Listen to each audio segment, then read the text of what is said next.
One clever tactic uses ambient cues to trigger productive habits without relying on sheer willpower, making routines feel automatic.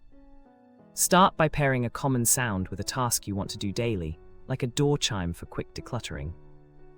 Over 2 weeks, your brain learns to associate the cue with the action, cutting decision fatigue and speeding up progress.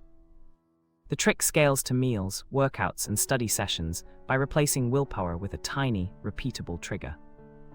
By the end of the week, the home feels smoother and choices feel easier, opening space for what truly matters.